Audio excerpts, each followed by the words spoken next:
Fala galerinha, beleza? Vamos para mais uma aula de ciências naturais e hoje a gente vai estar entendendo sobre as fontes de energia e os impactos sociais. Vamos entender um pouco mais sobre como a energia elétrica chega à nossa casa e outros assuntos derivados deste tema. Como de costume, vamos recapitular as aulas anteriores antes de dar continuidade à nossa aula de hoje. Bom, na primeira aula do nosso segundo bimestre, a gente estudou sobre as cargas elétricas, entendemos sobre os condutores, os isolantes, entendemos como funciona essa ideia natural de cargas elétricas que existe no planeta Terra. Em seguida, a gente viu que cargas elétricas em movimento geram uma corrente elétrica, e a corrente elétrica, por sua vez, ela é capaz de realizar diversos fenômenos.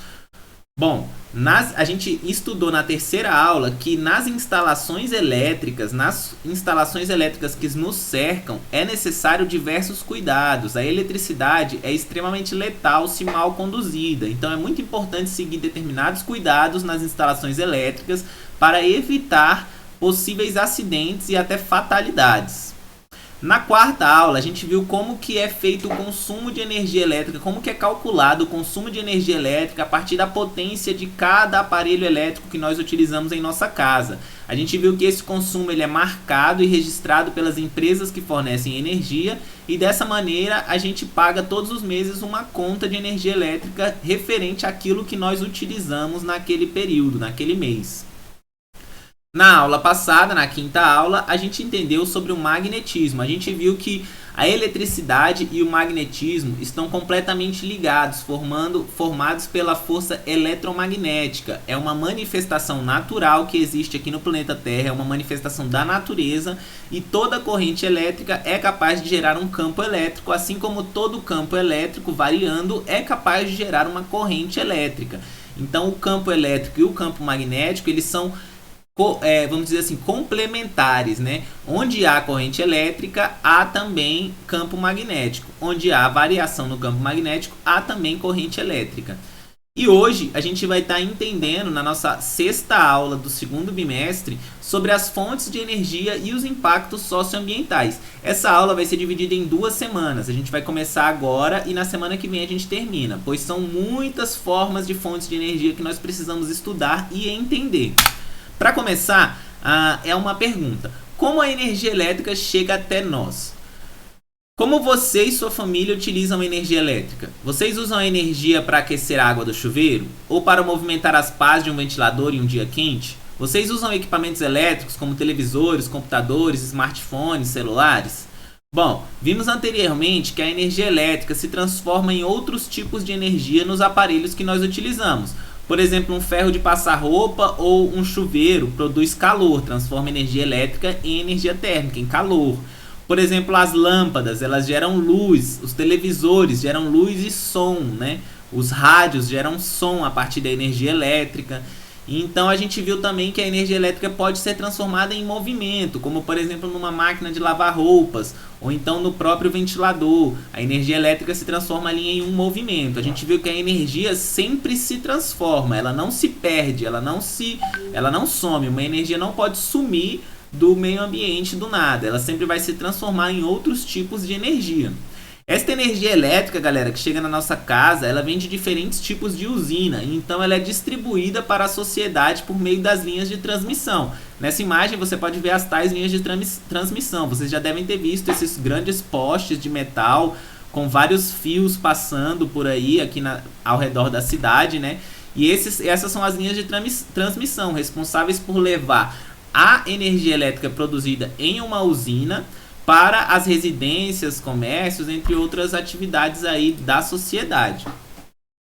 O transporte de energia elétrica, galera. O transporte dessa energia gerada nas usinas é feito por meio de cabos condutores, que foram aqueles vistos lá no slide anterior, na imagem anterior.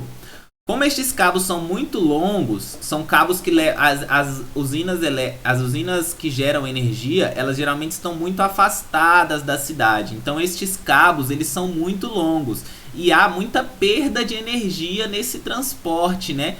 Desde a geração de energia até a chegada do consumidor final, seja um consumidor final, seja residencial, comercial ou industrial, independente de qual seja, há muita perca de energia no transporte por esses cabos. Para reduzir a perca de energia, esta energia ela passa por transformadores que aumentam a tensão elétrica. Aumentando a tensão elétrica, você consegue diminuir a corrente elétrica e impulsionar essa corrente para mais longe, evitando que aqueçam-se os fios, né, e a corrente elétrica se dissipe a partir da energia térmica, né, que ela se perca como energia térmica aquecendo aqueles fios. Então, depois da energia gerada por uma usina, ela é levada para os transformadores. Os transformadores vão aumentar a tensão, diminuir a corrente e passar essa energia pelos fios das linhas de transmissões, né? Essa energia que ela foi transformada lá no começo, ela percorre por todos os fios da usina geradora até chegar no ponto de distribuição. O ponto de distribuição já é um local bem próximo das cidades, bem próximo das nossas residências. Então, essa energia vai chegar novamente nesse ponto de distribuição, onde a tensão será diminuída, porque não é seguro chegar nas nossas casas uma tensão tão alta quanto sai lá da usina, né? Essa tensão é reduzida e é distribuída por fios sustentados por postes. Esses fios que vocês veem nas ruas, passando pelos postes, ela é redistribuída então e levada até o relógio de luz que tem em cada residência. Cada residência tem um relógio desse, como vocês podem ver na foto, que marca a entrada de energia dentro daquela residência a partir desses fios dos postes.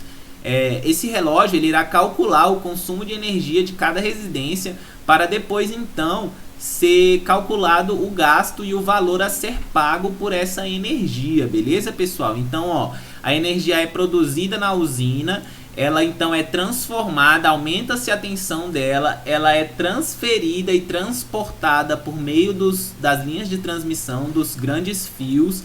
Elas chegam nas redes de distribuição, nos pontos de distribuição dentro das cidades. Esses pontos de distribuição são responsáveis por diminuir a tensão e distribuir por toda a cidade, por meio dos postes, essa energia, levando até cada residência que tiver. Bom, essa é a forma como a energia ela é transportada, galera. Agora vamos falar sobre a geração de energia elétrica. Aqui no Brasil, a nossa realidade é o seguinte: a maior parte da energia elétrica usada no Brasil, ela vem de usinas hidroelétricas, contando com poucas usinas termoelétricas e usinas nucleares. As usinas nucleares usam as forças nucleares para gerar energia e as termoelétricas transformam energia térmica em energia elétrica. A gente vai estar entendendo mais sobre esses outros tipos de usinas na próxima aula. Hoje a gente vai estar olhando para a nossa energia hidroelétrica, né, que é a energia primordial aqui no Brasil. Galera, nas usinas hidrelétricas, o movimento das águas é utilizado para gerar energia elétrica. Então, o movimento que as águas fazem, ou seja, o movimento, a energia mecânica das águas, ela é transformada em energia elétrica. Ela é utilizada para gerar energia elétrica.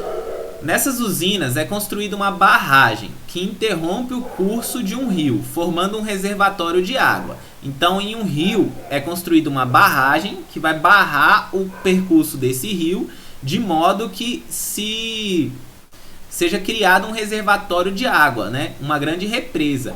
Quando esta água represada é liberada e cai, ela impulsiona imensas rodas ou turbinas, movimentando essas rodas e turbinas. Aqui na imagem vocês podem ter uma noção, ó, tem esse grande rio aqui em cima, foi feita uma barragem. Essa barragem alaga toda essa região aqui, então o rio para de descer. Aqui nessa barragem existem determinadas comportas. Quando essas comportas são abertas, a água da barragem começa a escorrer, começa a descer com muita velocidade e força.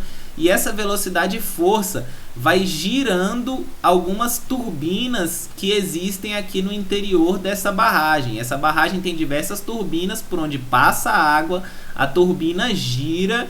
E então o movimento dessa turbina, a turbina movimentada, conta com um conjunto de eletroímãs dentro do gerador. E isso faz com que a corrente elétrica passar pelo fio das espiras. Ou seja, como vocês viram lá na aula de magnetismo, uma bobina ou uma turbina, ela é construída a partir de eletroímãs. Esses eletroímãs são movimentados pela água, né? A água movimenta esses eletroímãs, e esses eletroímãs em movimento, esse campo magnético em movimento, é capaz de gerar uma corrente elétrica pelos cabos dessa bobina. Essa corrente elétrica, então, ela é conduzida e armazenada. Então, é dessa forma que é gerada uma energia na usina hidrelétrica. Bom, a usina hidrelétrica, apesar dela ser a fonte primordial de energia elétrica no Brasil, ela traz muitos impactos, galera.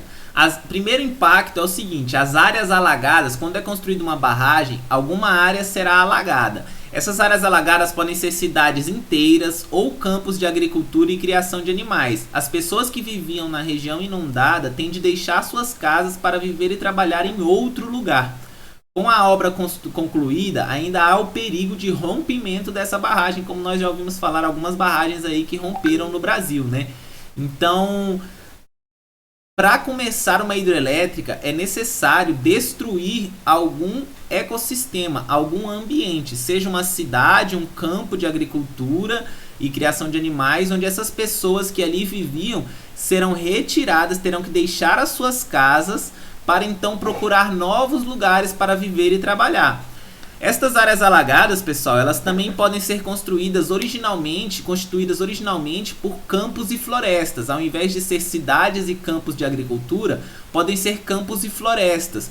Quando há o alagamento, os seres vivos que habitam nestes ambientes são prejudicados pela perca do seu habitat. A maioria não consegue sair e acaba morrendo. Então, independente se existem pessoas ou não nesse ambiente, sempre haverá um prejuízo em alagar uma área. Então, no momento que se constrói uma barragem, há um enorme prejuízo para o ecossistema que está estabelecido ali naquele local, seja ele com seres humanos ou sem seres humanos. Os seres humanos são prejudicados, os outros seres vivos são prejudicados, enfim. Todo o sistema natural da Terra é prejudicado por esse meio de geração de energia, né?